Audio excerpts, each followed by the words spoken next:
Hi, everyone. I just wanted to connect with you before we get Shauna Levy-Bahl on today. I am getting this wonderful, beautiful friend of mine on. What can I say? She's literally a jack of so many trades and a master of all of them. I mean, how many people can say that? So she's a producer, she's a mom, she went into acting.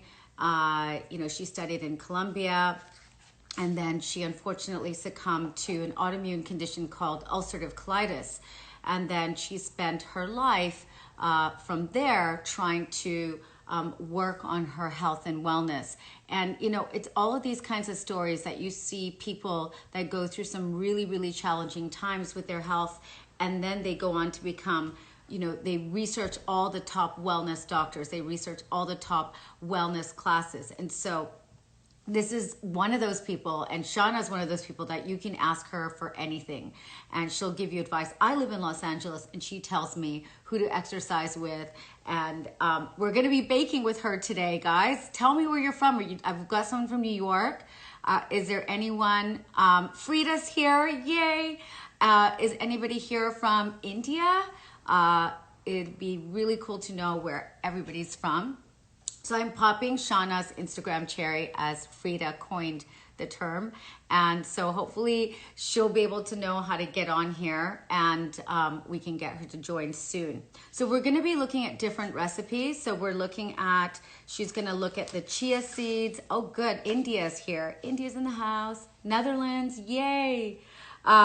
Chia porridge. Who's into chia porridge? We've got London and Spain, and then she's gonna do brownies, you guys. These are like healthy desserts. How many of you out there are baking right now? Because this is paleo baking, and I'm telling you, her recipes are to die for. And honestly, she made it right in front of me, and it looked super easy when she was making it. Okay, here she is. Let's go, Shauna. Fingers crossed. I mean, sometimes this works and sometimes, yay! Oh my God, she's here. How are you, gorgeous? Oh, good. It's so good to see you, even though it's, I know. I'm just gonna pretend that you're here and that I get to eat everything that you made. I know. I wish I was living next to you and I could just send it through. I know. I got an experience of your baking for the first time when you were in Los Angeles, and wow. Like, do you ever know how to make stuff taste good? I really hope you're writing a book. Everybody, please force this beautiful woman to write a baking book because it is amazing. Shauna, I wanted to go over with you, how on earth did you go from being an actress, getting a taste of Bollywood, living in New York, going to Colombia, and then, I mean, it didn't all happen in that sequence, and then you went into baking, and then you did, became a producer. And I mean, that's a lot. Like, I know you as a person from what I've known, and you're just so amazing at so many different things. They say jack of all trades, master of none. It seems like you're like a master of all. And Well, then no, not quite, but you thank are, you. you've done some amazing things. So, I'm going to shut up, and I'm going to, can you please tell us how you came to doing all these fascinating things? So film and storytelling was my first love, and I was that little chubby girl that used to always want to dance and perform in front of everyone. And I went to New York, to Columbia, in the hope that I was then going to move to LA and act and do theater.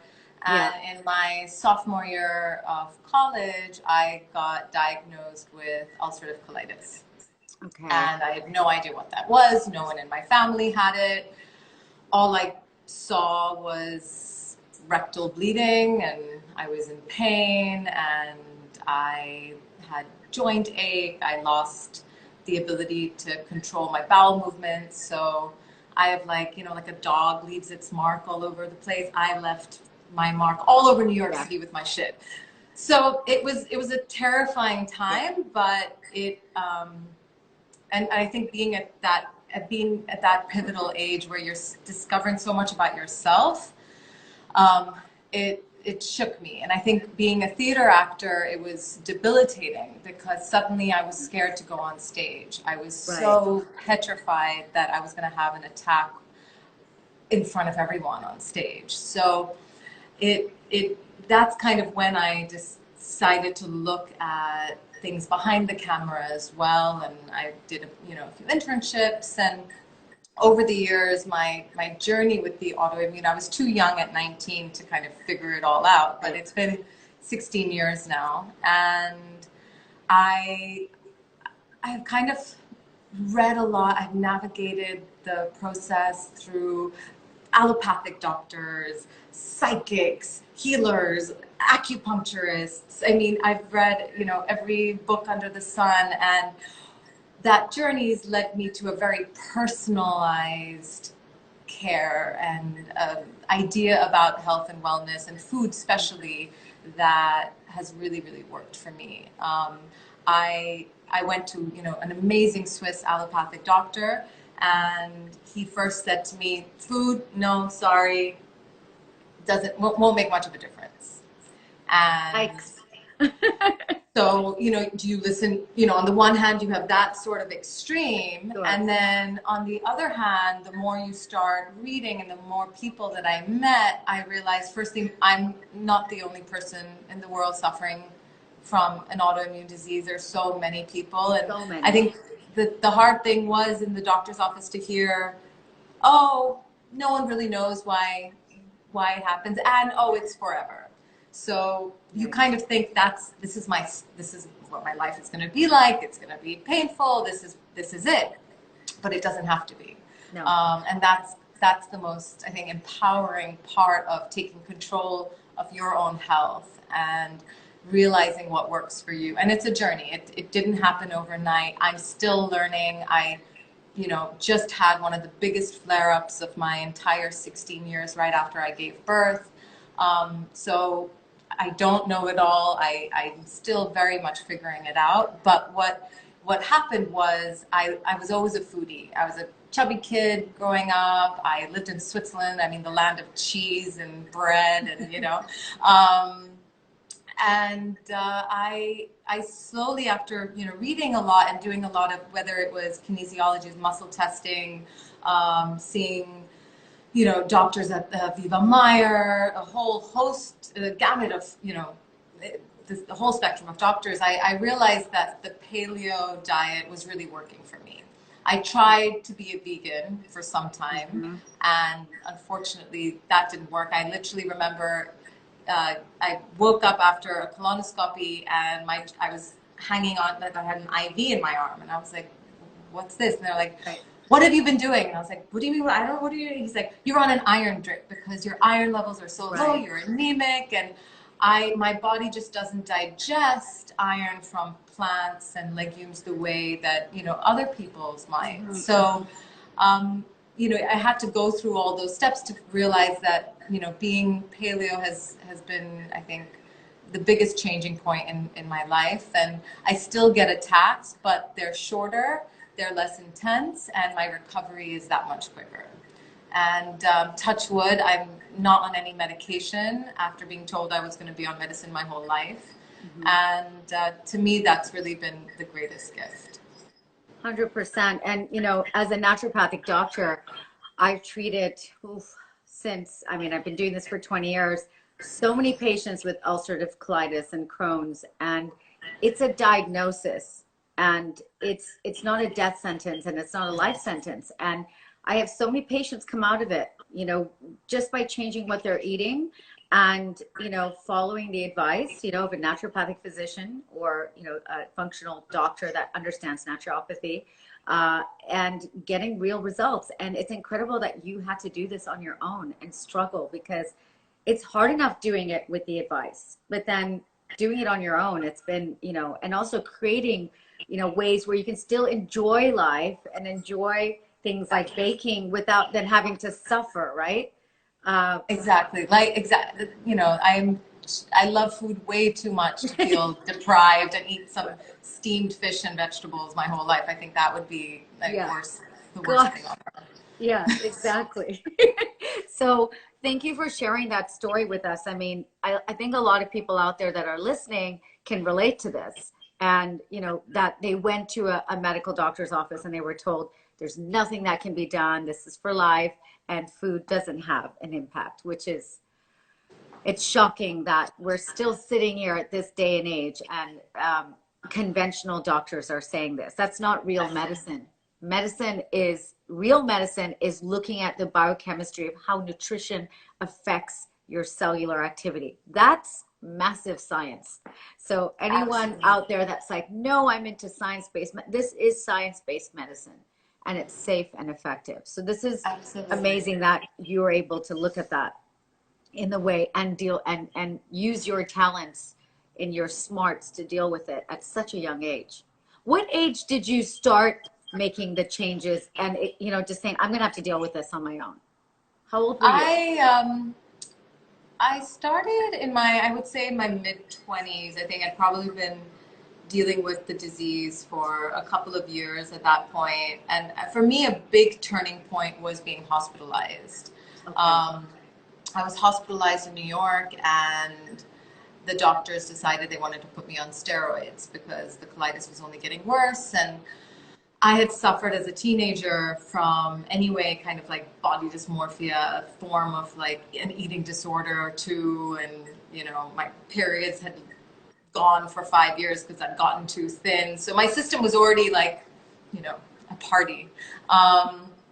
And the thought of going on something like steroids, which, you know, for a teenager and, you know, Yeah.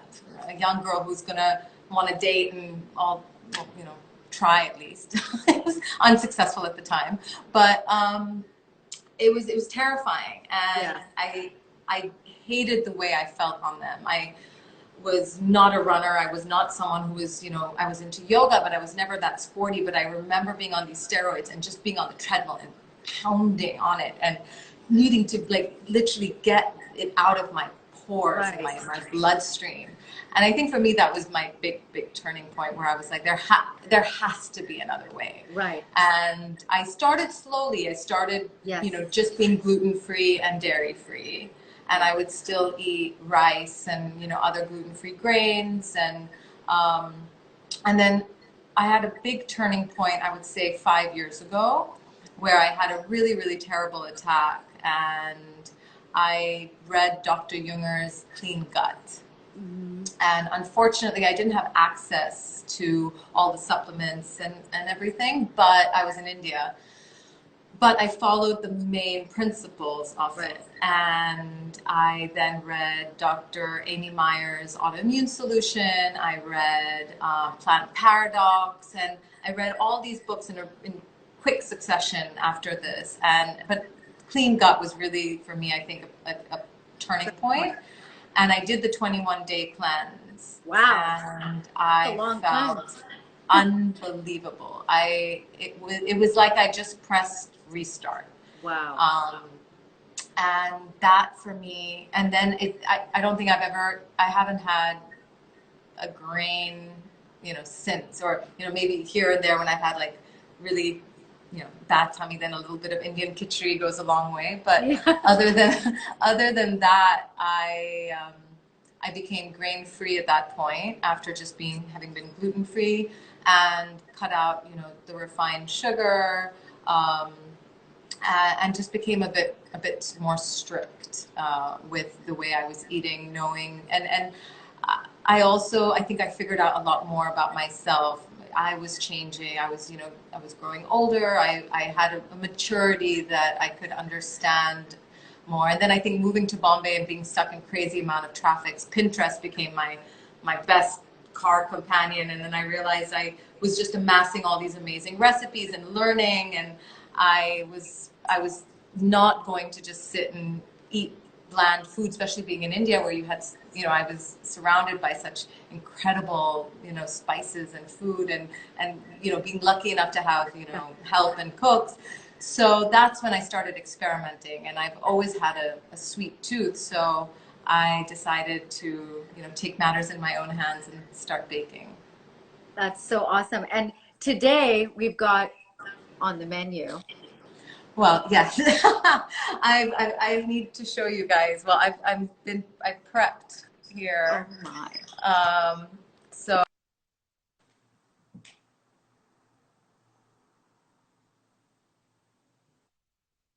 are we back? We're Okay. back.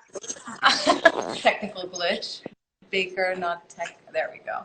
Um, so I'm making two things for you guys today.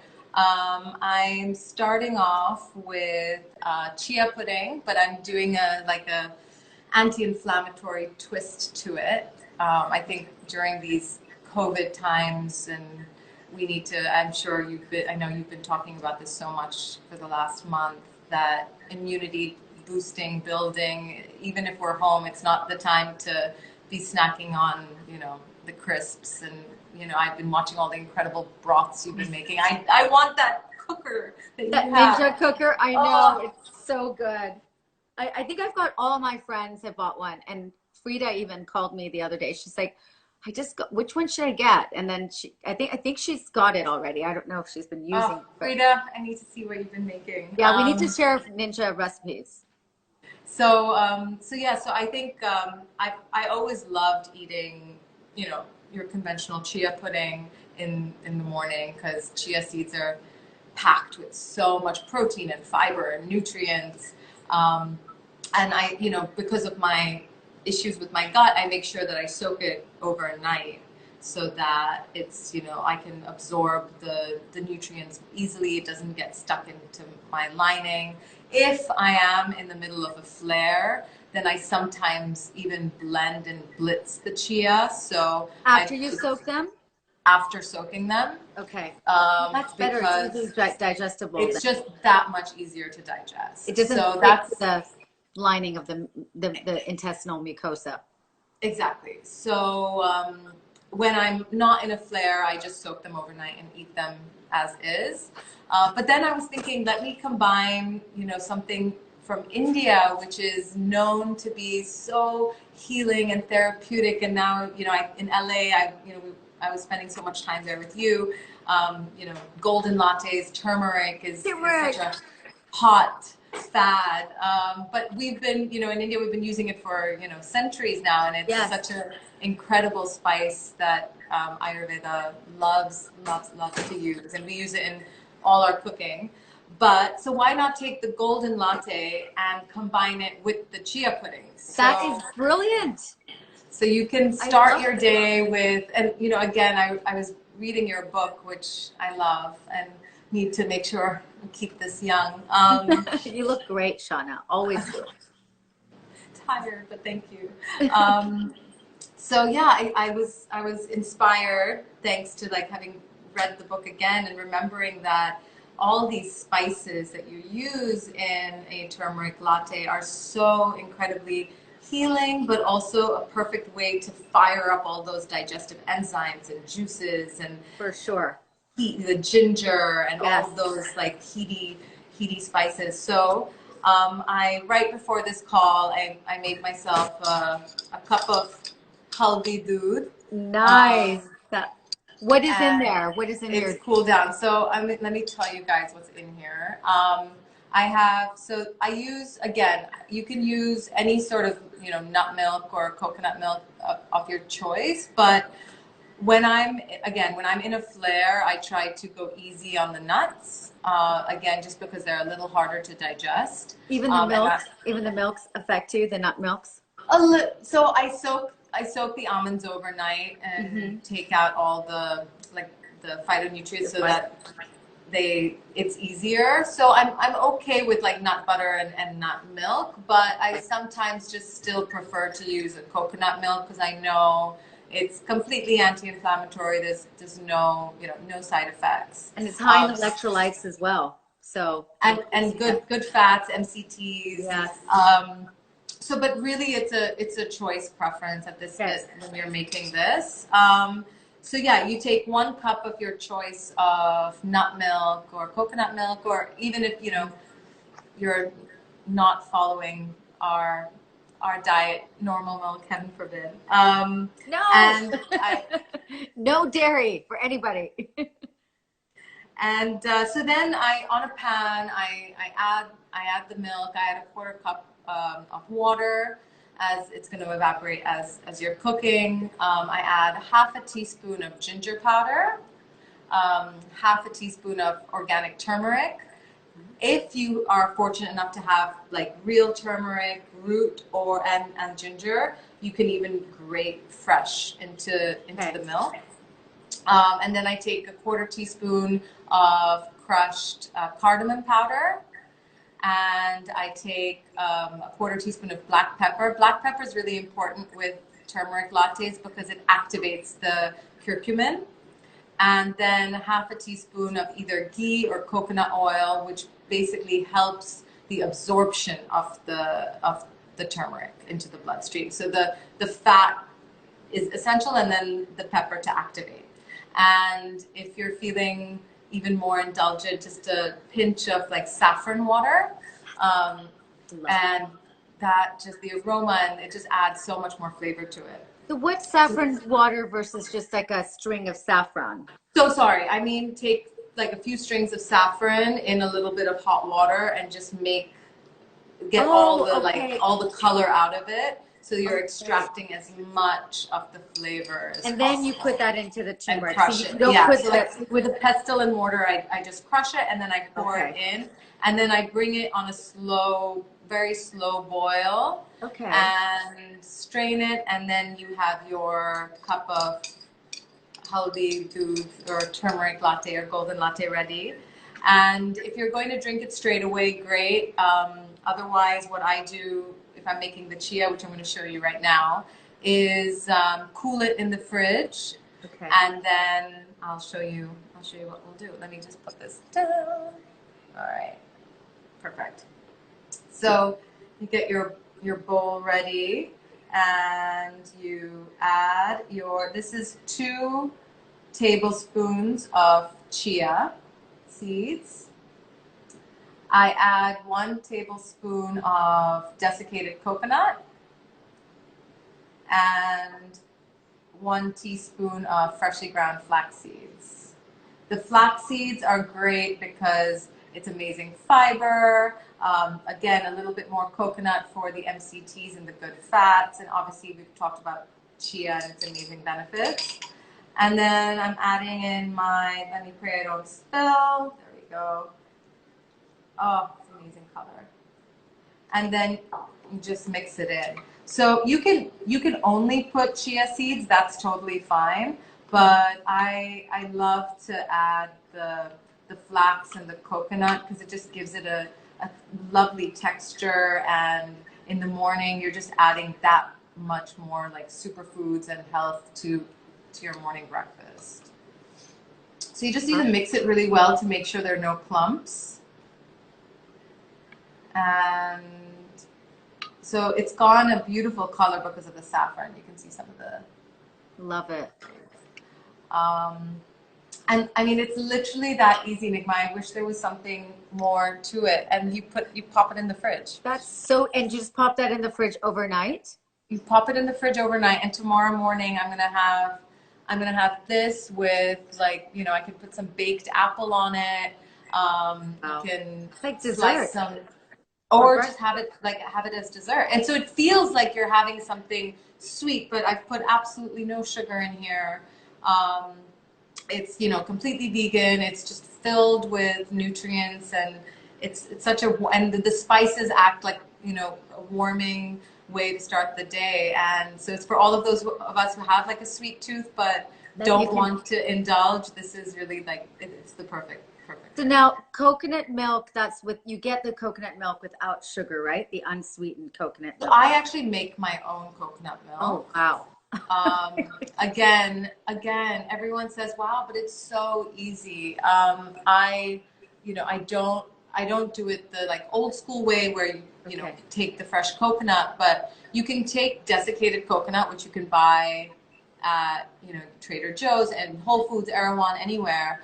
And you take a cup of desiccated coconut. Okay. And add 2 to 3 cups of water. Soak it for 1 hour and blend it in your NutriBullet or your Vitamix Oh, take a nut bag or cheesecloth muslin, strain it strain it. out, and that's it. Really? And there's no sugar in there. Nothing. I add, sometimes I put a little bit of cinnamon or I put a little Mm, vanilla pod in it, that makes and it taste a bit and more. that's it. Okay. So it's so easy to do. You can make it fresh. You don't have to have any of the, whatever said and done, anything in some form of packaging that's on a shelf is going to have something that you don't want to eat. Right. Yes. And especially if something is so easy, Yeah. you know, You might as it, well try to do it at home. you might as well try and do it. Especially if you're making a lot of it, because it's really expensive, coconut milk, isn't it? Yeah. Like the really good ones are like, Yeah. so I think this is a good way if you want to make it at home. And this chia seed is like, it's full of electrolytes. It's anti-inflammatory. Chia seeds are full of fiber. Fiber is so important. Remember, how do we get, the leftover food out of our system to eliminate out of our body so that there's no fermentation happening? Because that fermentation is what disrupts the gut microbiome.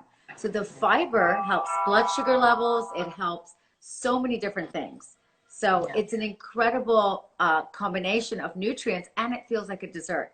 So, and for breakfast, for people who are not having breakfast, try this in the morning. This might be a good addition. Canned coconut milk is very heavy. Yes, I agree. Yes. Yeah. We don't, yeah, definitely. And Sorry. hemp milk. Could you not use hemp milk? Frida just had posted hemp milk.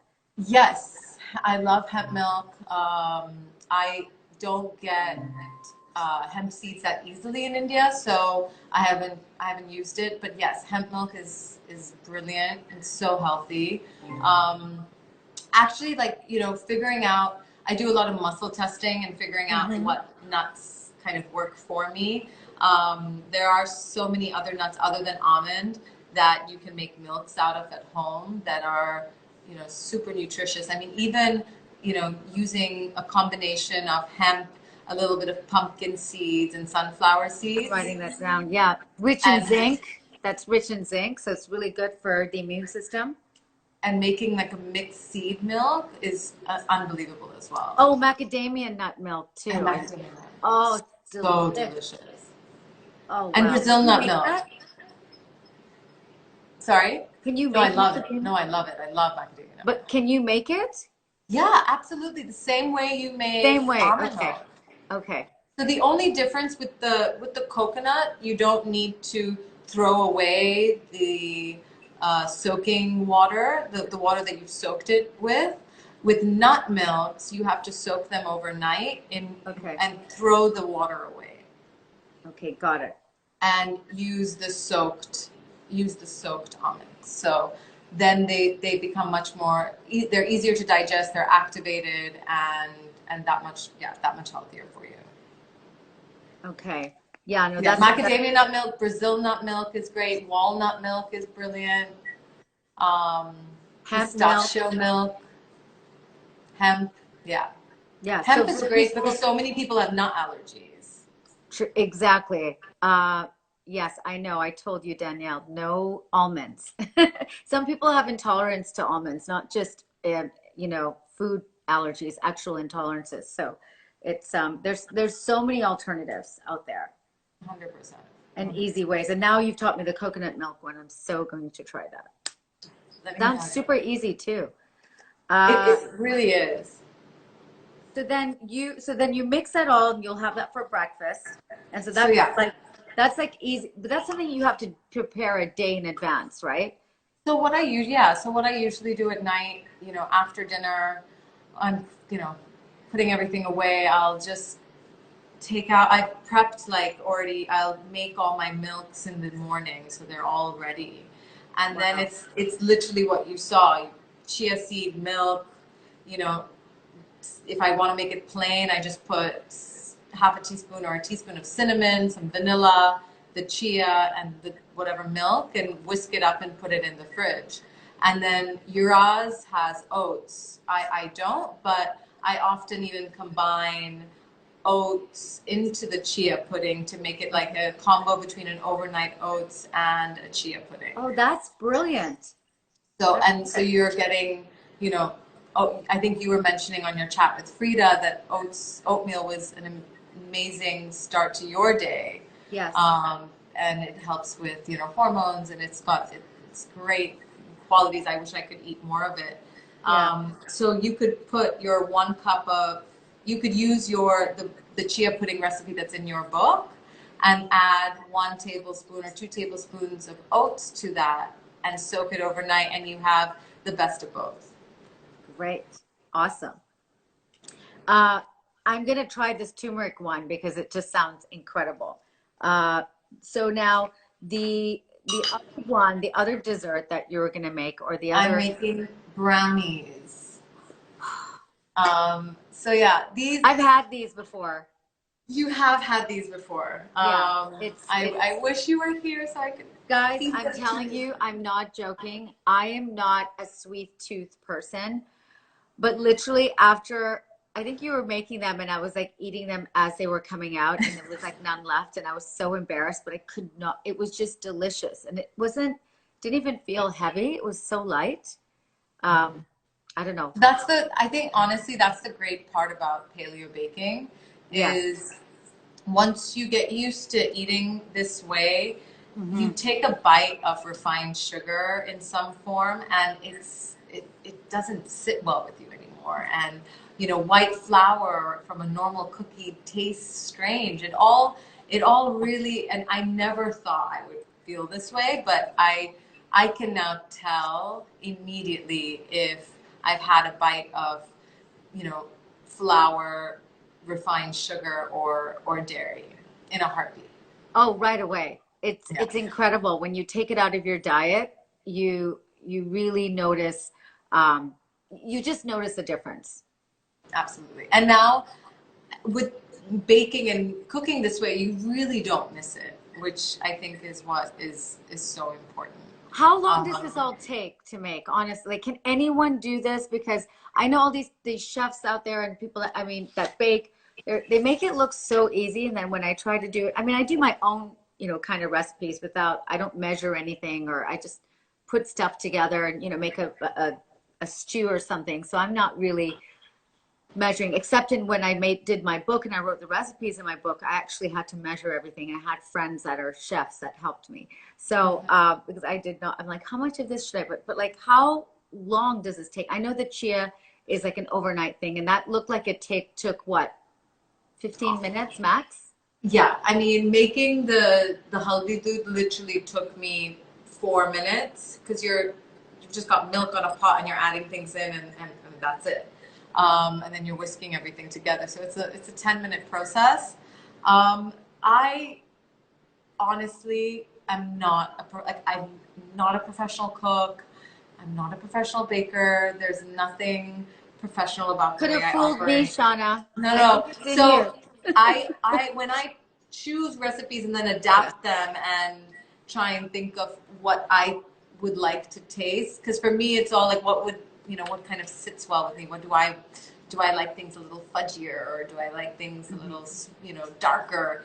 I'll then start adapting it. And I always look for things that are easy. And especially now I have, you know, an 8-month-old baby. I don't have time, you know? So I'm not making some beautiful French patisserie that's like resting, and there's no time. Well, those brownies were incredible. And so those of you out there baking, I have a lot of friends that are baking, and they have this bake-off thing that they're doing on Instagram. Kelly from Goop, who I know you met. Yes. She started this whole baking thing, and so I told her to watch this today because this is like the healthiest way. A lot of people are sending me messages going, I've gained so much weight. They're also dropping off banana bread at my house. I'm like, oh gosh. No more. I can't eat another banana bread. Why is everybody making banana bread? Well, like, because I think it's so easy. We're probably buying like big bunches of bananas, and they're going bad. So what's the easiest thing to make? It's, you know, quickly make banana bread. I'm guilty as charged. I think I made it twice too. So. Oh God. What, you can make pecan ice cream as well? Pecan ice cream, yes. I can. Is that Frida? I'm not seeing any of these. I don't know why. She's saying pecan ice cream. I miss your home. Oh yeah, well no, pecan ice cream. I think Frida had told me that was like the only nut that she could eat, and so I made I made pecan milk and used all the like pumpkin spices, you know, the cinnamons and the you can get in Trader Joe's and Whole Foods. You get these amazing pumpkin spice mixes. Yes, okay, I've seen those. You add that in, and you can put some pumpkin puree in it to thicken, and the pumpkin puree, you feel like you're eating Thanksgiving in a bowl, and mix it all up in your ice cream maker, and it's done. Again, making healthy ice cream with coconut cream and coconut milk is also really easy, and Frida challenged me when she said she couldn't have coconut, so I'm glad she still remembers it and likes it, because I was stumped for a while. I don't think anyone's going to forget anything you're making. Okay. Paleo brownies. Anyone baking out there, this is how you're going to make paleo brownies. Okay, I'm going to show you guys what I've prepped. Again, this did not take time. I just wanted to not waste any of your time. And the only thing that I've had to do in the stove was just melt some 100% cocoa chocolate there. But I'll run through everything, and I will send you the full recipe so you can post it for everyone. Yes, I'll be posting both recipes on Instagram. Oops, we've just paused for a second. She's back. There we go. Every time. All right, let me try and get you guys. Perfect. Good view. Sorry, guys. It's there we go. There we go. Okay, so the base of this is almond flour. Sorry, Frida, I promise I will send you a recipe that uses sweet potato instead of almond flour. But you can substitute sweet potato too. Almond flour, again, is just a really wonderful paleo flour to use for baking. It makes things really moist and soft, and it's my favorite. It is definitely my favorite flour. When I'm having a flare, then I become inventive and use things like tahini or sweet potato. But touch wood, we're healthy, so we can use some almond flour. So we're mixing the dry ingredients together first. So I've taken 1 cup of almond flour, a 1/4 teaspoon of baking soda. Make sure your baking soda says free from gluten on it. That's really important. And then I like salt in all things chocolate. So here's 1/2 teaspoon of pink Himalayan salt. And then you just mix that together. Just make sure there are no clumps.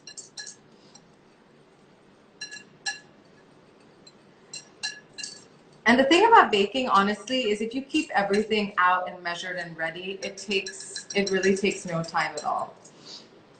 And then I'm going to mix my wet ingredients together. So I have got 3 eggs in here that I've whisked, and I'm going to add 1/2 cup of coconut oil. If you want, you can also use 1/2 cup of ghee, which I know is counterintuitive, but actually ghee is lactose free. Correct me if I'm wrong, Nigma. It's not dairy free, but it's lactose free. And so in India, I don't trust the maple syrup, that it's really 100% and not mixed with any sort of sugar water. And I spoke to a nutritionist, who's Gemma Bess, who's Rafa Nadal's nutritionist, and she said if you're going to use anything to sweeten, make sure it's from a fruit. So I made my own date paste. Wow. So how does somebody make that? So again, this literally took me 5 minutes. I put 5 dates into boiling hot water for 20 minutes.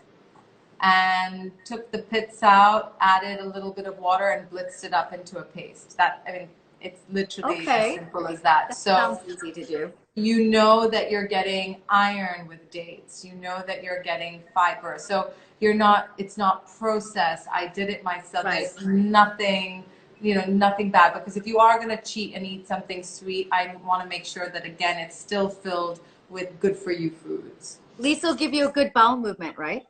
And it'll give you a good bowel movement. Yes. Lots of fiber. So That's here's what you start talking about when you get older, fiber and how much you need. Oh my God. I've been talking about my bowel movements, unfortunately, since I was 19. That's why we're friends. I know. We talk shit all the time.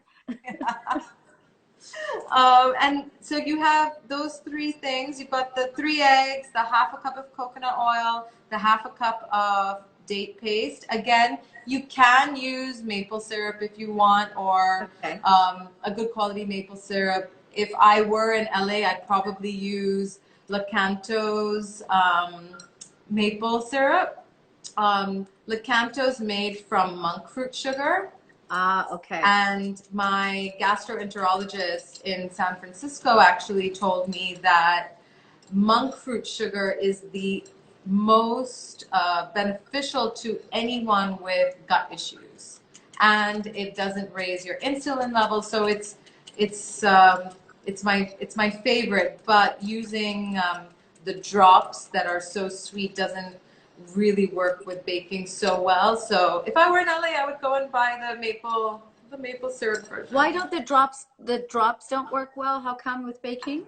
Well, because the date paste or the maple syrup helps with the consistency. So if you're adding just a few drops, it's a bit difficult. I was thinking about that, and then I answered my own question. So makes sense. Here I've melted 100% dark chocolate. I don't know if Saurabh is watching and listening, but I did some research on why actually 100% cocoa and chocolate is healthy for you. It is filled with iron, magnesium, and antioxidants, and it's supposed to have more phytonutrients than blueberries and pomegranates. So this is, I mean, I know that it feels like a stretch, but I promise studies have shown chocolate is good for you. I vouch for that. And you know, the ancient Aztecs used to use this, drink cocoa powder for libido. So there we go. Any of you getting jiggy out there with your partners, stuck at sex and happy feelings is what we need in lockdown times. Right? Sex and happy feelings and sleep. Yes.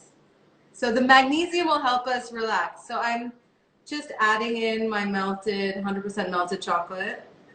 And this is around 4 to 5 ounces, basically 150 grams. So I literally you can heat the chocolate up in 2 ways, either in the microwave in like 20-second spurts and then continually mix it, or over a bain-marie, so which is over boiling hot water, because you don't want the chocolate to like burn or get overheated, and you want to still make sure it's smooth. So here you go.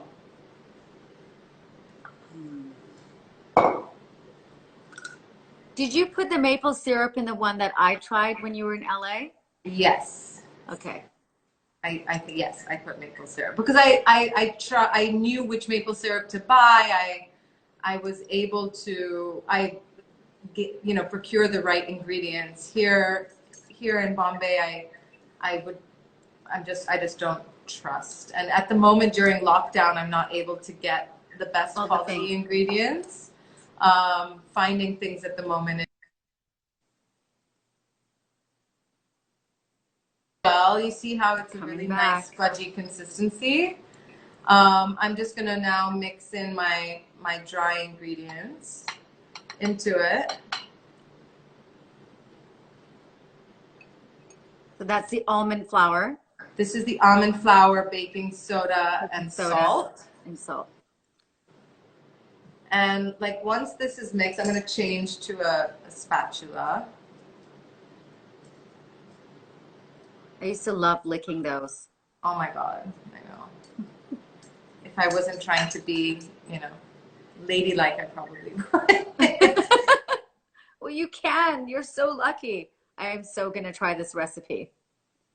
Everyone who's gonna try this, send us Please a let me message. know what you think and what substitutes you're making. Frida, you can use avocado oil and tell me how it goes. And sweet potato flour, right? No, just puree, sweet potato puree. Sweet potato puree. Sorry, I was like, is there a Yeah. flour? Who knows these days what they're gonna come up with? Well, Okay. you have cassava flour, which is another flour I do cook Right. with because it's grain free, and when I have a flair, I want to be nut free sometimes. So that's a great way. So you see how nice and smooth it is now, Looks great. and literally that's That's it? it. You're done. Okay. Well, can And we're now gonna, I'd I'm love to going get that to recipe. make sure I'm just going to pour it into the pan. So I unfortunately don't have a square brownie tin. Okay. But ideally, use a square version of this. And then I've just lightly oiled this with some coconut oil. You can also use baking paper just so to make sure it doesn't stick. And you pour in the mixture.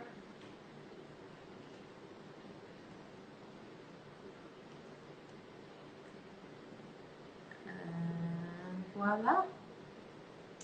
So make sure you preheat your oven to 350 degrees Fahrenheit, which I believe is 180 Celsius. Mm-hmm. And when the oven, do that at the start of the bake before you start cooking, so that once it's done, it's ready. There we go. Shauna, And we have a now, question. Can people use coconut sugar as well? yes, you can absolutely use coconut sugar. I actually love using coconut sugar in my baking. I find that the maple and the dates sometimes just make the brownies like a little more moist, but coconut sugar is a great paleo. Sorry, my thing's falling. Is a great paleo sugar substitute. I don't know how you feel about coconut sugar in terms of as the doctor though. Yeah, I think everything in moderation. And, I think if you're making such, the dates are a little bit better because they provide, fiber. Whenever you include fiber in anything sweet, you're going to balance that insulin sensitivity, and that spike of insulin and sugar. So you're going to balance that with the fiber, which is why when you eat an apple, it's good to eat an apple versus juicing it, right? Because you're going to get too much spike of insulin versus having it with the peel on it and eating it. Yeah, So that fiber makes is so a much huge sense. component. So you can use the coconut sugar, but Yeah. in moderation. And now when you can choose, you can top this with some walnuts.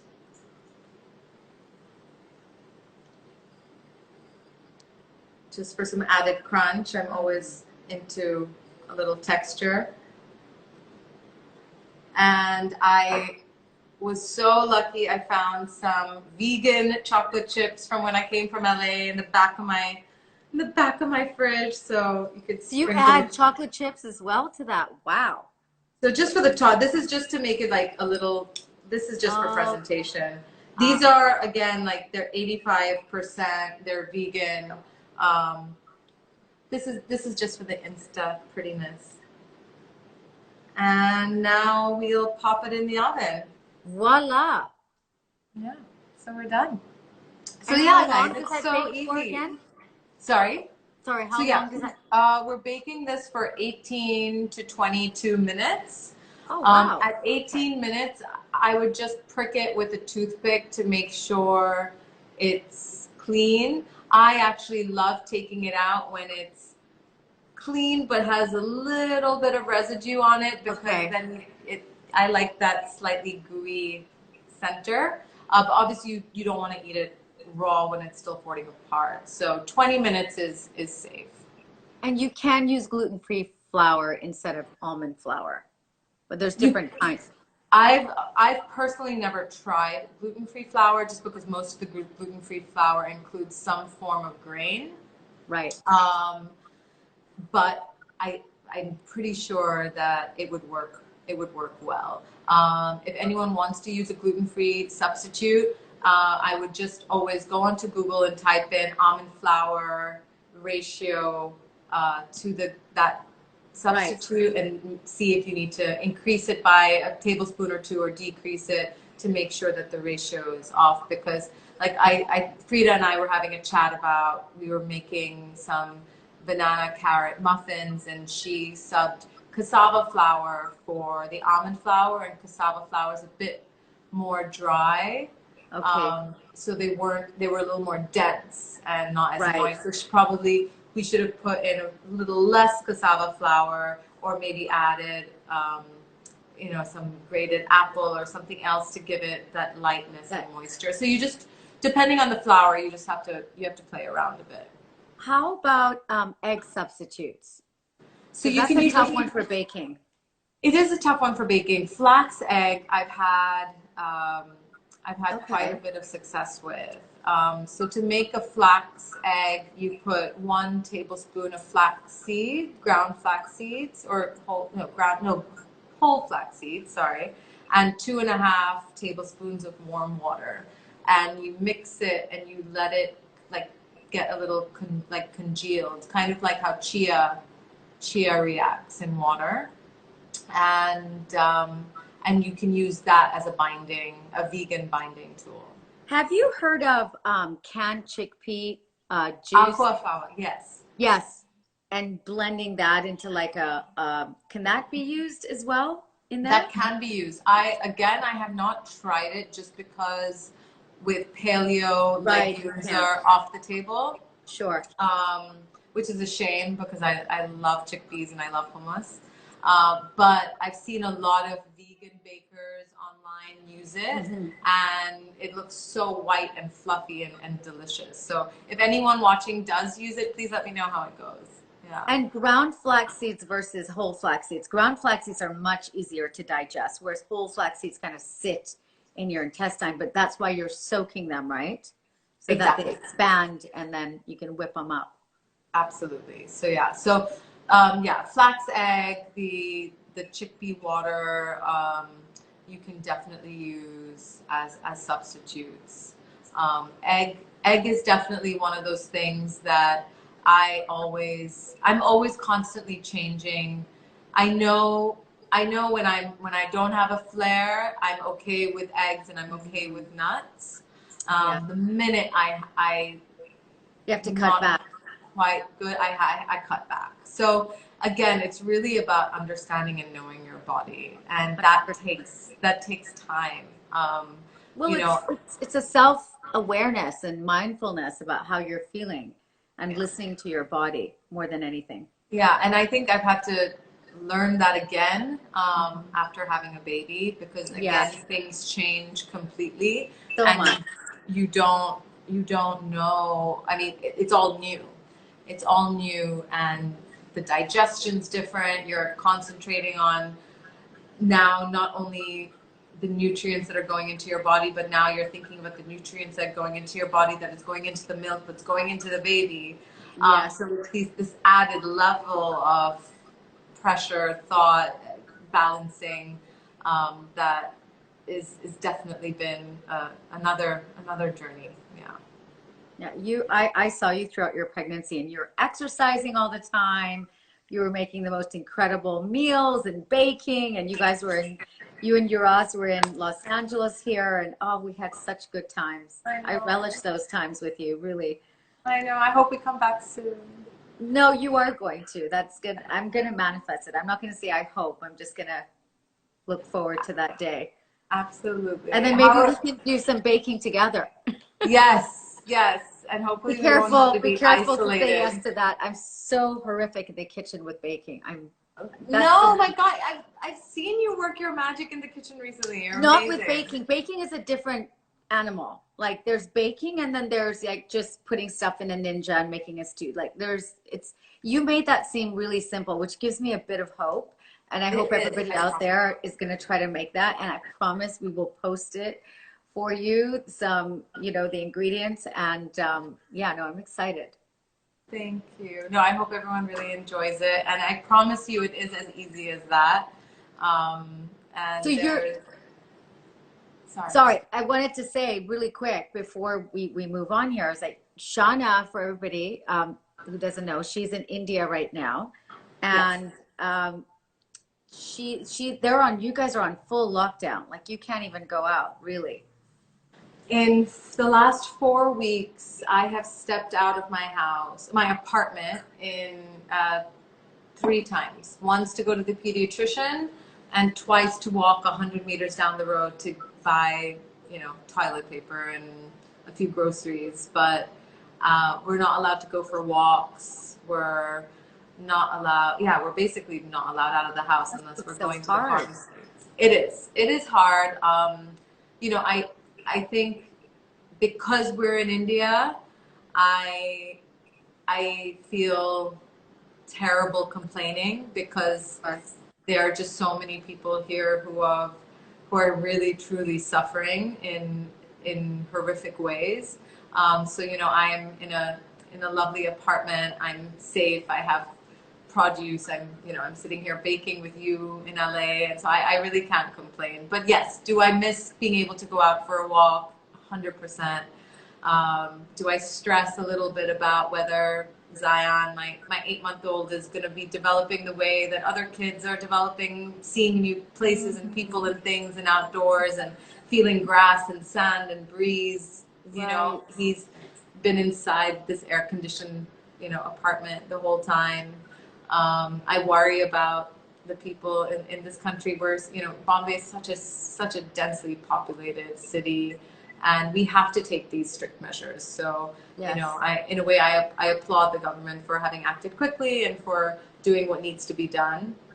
And India's done a great job considering the population. I mean, exactly.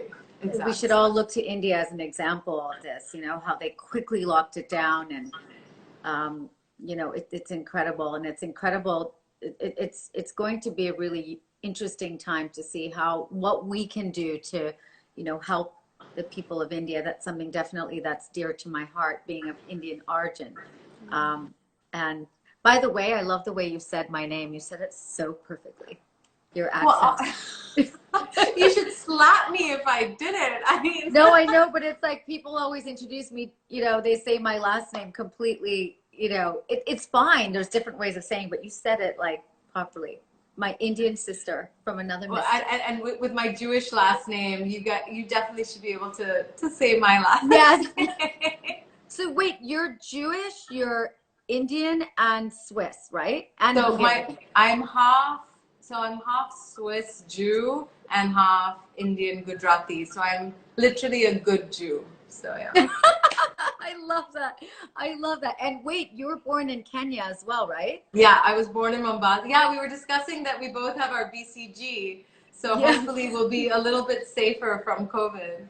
Oh dear. Well, I didn't realize you were born in Kenya. That's crazy. My mom grew up in Kenya. My grandmother and my aunt still live in Mombasa. So yeah, I still go back. And yeah, it's changed, unfortunately. It's not as safe as it used to be. I know. I was there like a year and a half ago, and it was my first time there, believe it or not. I was born in Nairobi, but I had never been, and I did the whole safari, and incredible. Oh, so the best thing, and maybe we can all make this on our barbecues, or you guys, because I don't have a barbecue, but in Kenya, as kids, we used to go to Lighthouse, and they used to take what they called mogo, which is actually cassava, and you cut it into these like long strips onto the barbecue, and you put salt, chili, lemon, and a little butter, and you roast it on the barbecue.